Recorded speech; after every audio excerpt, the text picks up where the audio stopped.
What is going on, folks? Welcome back to the channel. Merry Christmas, Happy New Year. Hope everyone out there had a good one.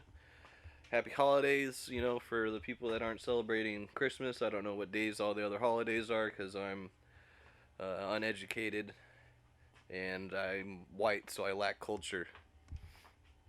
But yeah, so first things first, I made a video saying I was going to get back to work, and that was a lie. I haven't done a damn thing.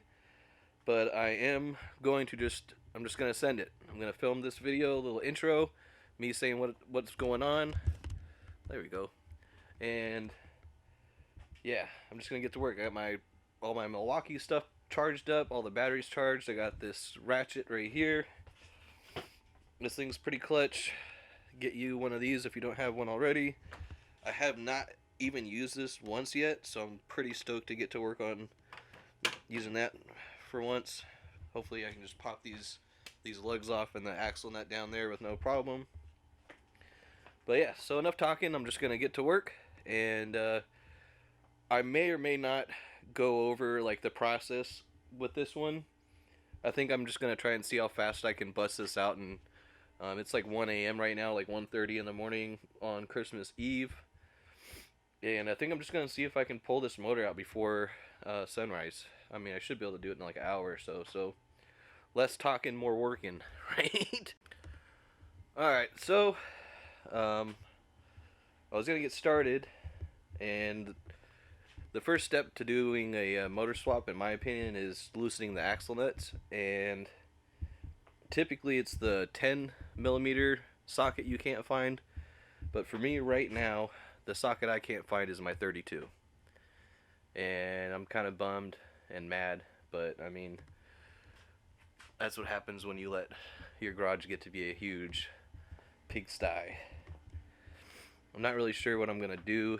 I guess I'm gonna keep looking. I spent started filming out here at 1:30. It's 2:21 in the morning. I probably could have had this thing out by now. Yeah, so it sucks because I remember seeing it like not too long ago, and that could be like 6, 7, 8 months ago, but I remember seeing it, and I said to myself, hey, just leave it right there because you don't want to lose it. And I was pretty sure it was somewhere over here, but it's not popping up, and I'm getting kind of mad. I'm trying to knock this out before New Year's. I want to have both cars swapped by New Year's. And yeah, it looks like I got a little snag in my plan here.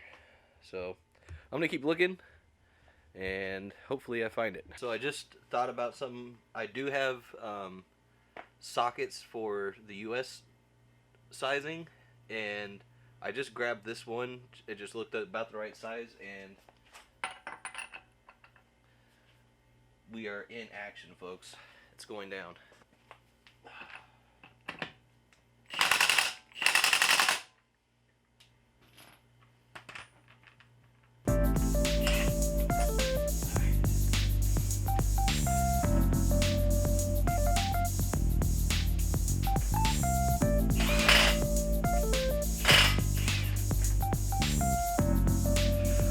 All good.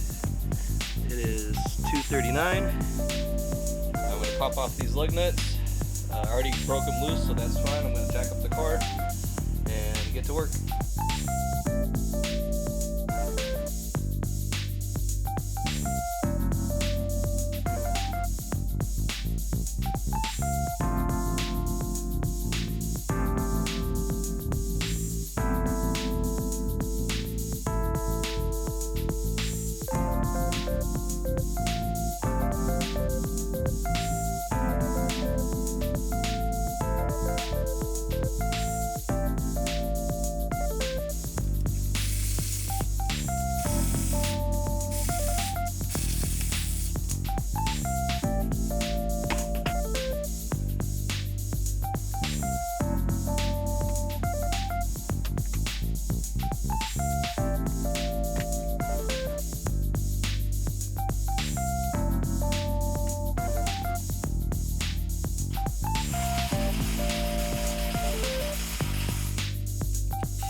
No water.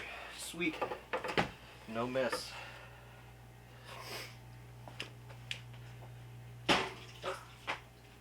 Just kidding. It had water. It did have water. Whoops. Alright, so far we got the radiator out, wheels off, axle nuts pop loose. Look how clean my suspension setup is, you guys. Look at that. Coney yellows. Got the, I think they're True Heart uppers. The quote unquote ITR brake upgrade. Got the slotted, I think these are Power Stop. I think they're Power Stop rotors, and then the brake pads are Hawks, maybe vice versa, I don't know. Hawk rotors, Stop something brake pads. Got the full race traction bar, and it is looking pretty good already. We are only about 30 minutes into this. Alright, took a minute because I am not prepared to do this swap at all. So none of my tools are like where they need to be. They should all be right here, ready. But it is what it is. So I'm going to take this battery off real quick. Let's take a quick look at my craftsmanship. This is my Super JDM Odyssey battery relocation kit. I relocated the battery in the exact same spot because I'm a genius.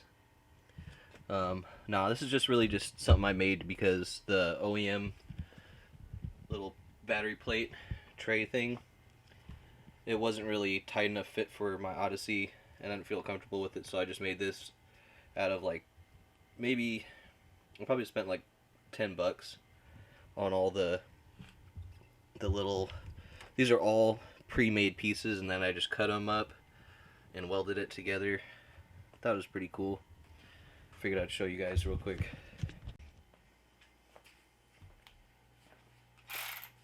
So the cool thing about this tray is I actually made it to bolt into the stock battery tray location right here on the inside, and then it's pretty much held together by, yeah, there's one bolt on the top of it, and then there's another one on the side, and I'll show you how it's configured after I pop it off.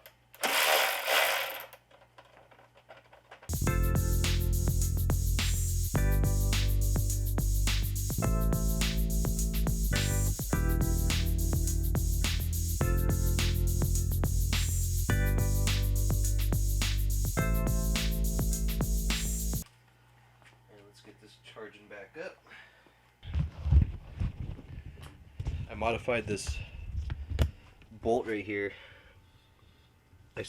I shaved it down about halfway so it could fit in here without obstructing the battery, and then I just used really hard cardboard as like a buffer on the sides just to give it a little bit of play. I'm pretty sure that's another 12, so pop that off. So you can see it utilizes the stock battery bolt holes, and I don't know, I think it's pretty cool.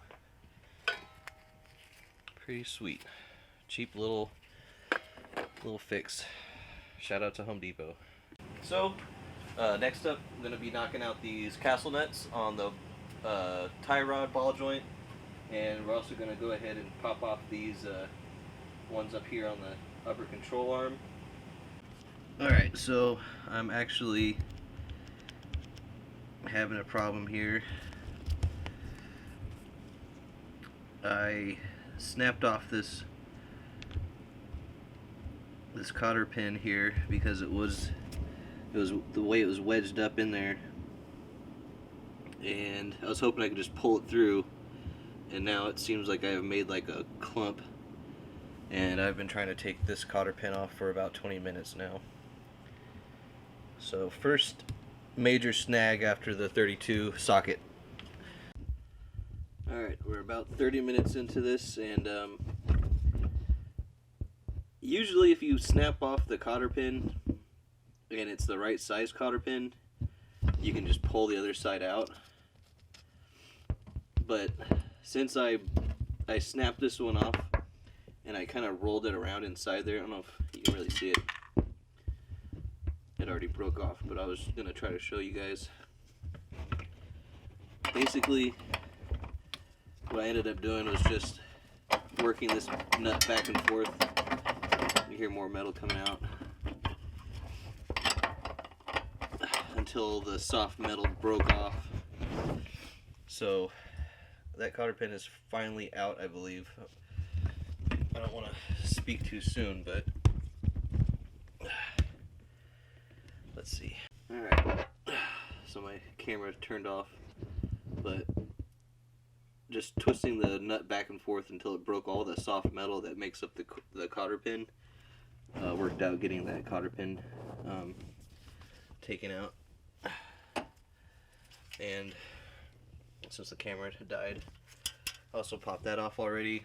What you want to do is loosen it and then keep this on there and make sure that your castle is still pretty much flush with the bottom of that bolt there, because what you're going to end up doing is bashing it from the underside with a sledgehammer or something like that, and you don't want to bend the castle. Those are the little forks right there. That's what I call the castle. So let's pop these off. The 4-pound Yumsane. Alright.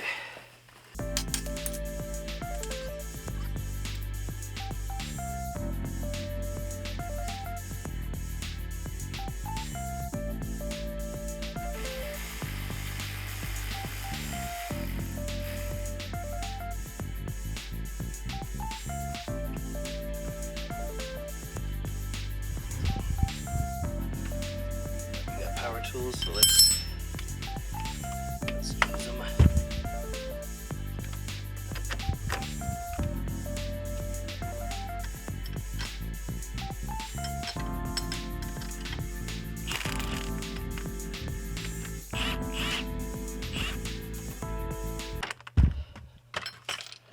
Sweet! Man, working on cars is going to be so much easier from now on. The only problem is I'm not going to get my fat gains from it. Ouch.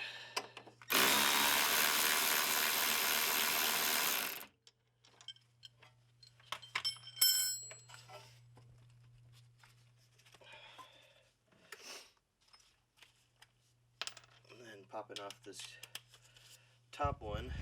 Let's see if I can get a good look at it. We got this top bolt right there that's already backing out. So popping that out should release the shock.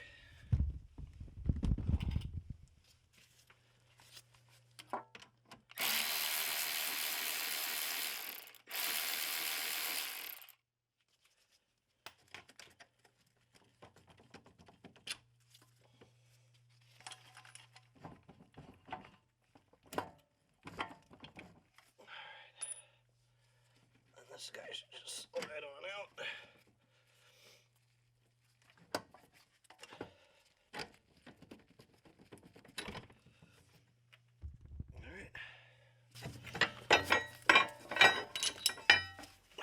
And then you got your shock free. And I'm actually going to just pop this out because it does make it a little easier to work in there. So you just unbolt these two on top of here, 14s.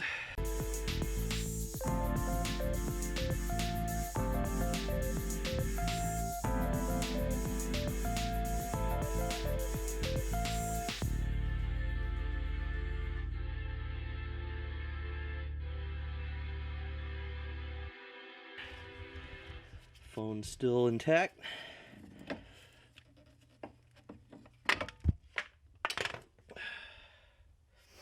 There we go. Now this side's pretty much ready for the axle to slide out. As soon as I pop these nuts off the ball joints here. And then I think I'll call it a night.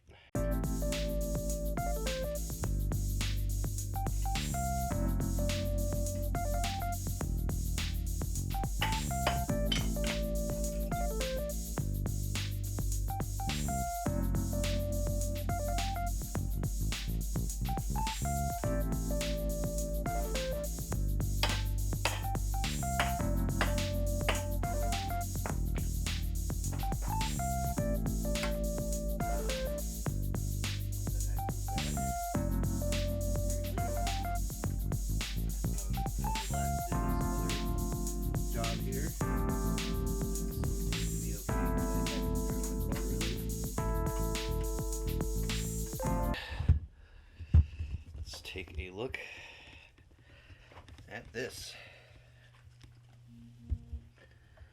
Nice. Sweet. You gotta love it when, oops, you're doing a job and then it turns into a, oh, I need a new axle job.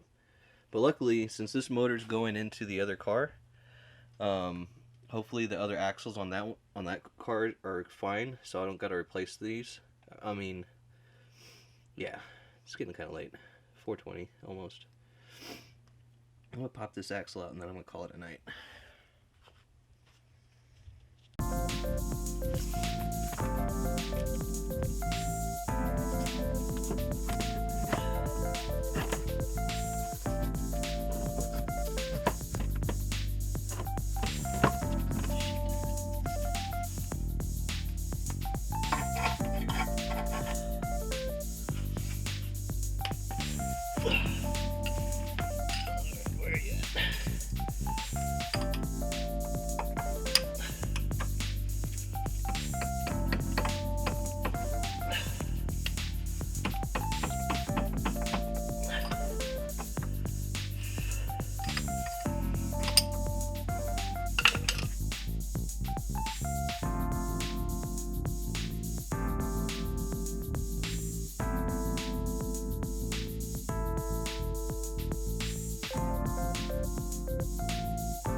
You're supposed to push it.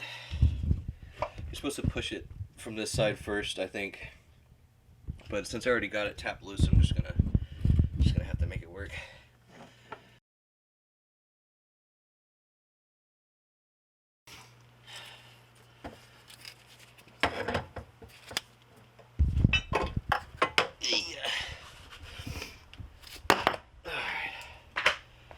So that side is pretty much prepped and done. Let's see, what did I do time wise? I said I could do it in like an hour, but I had a few little hang-ups. 4:26. We got the radiator out and we got the right side completely prepped. Just got to knock out the left side, take off the wiring harness, undo the mounts, and undo all the fuel line stuff, vacuum lines, throttle cable, clutch cable, and then we're ready to pop that thing out. So in case I don't film anymore, because I got family coming over for the holidays, if I don't film anything, I want to wish you guys a Merry Christmas, a Happy New Year, and yeah, let's keep this momentum going into 2022.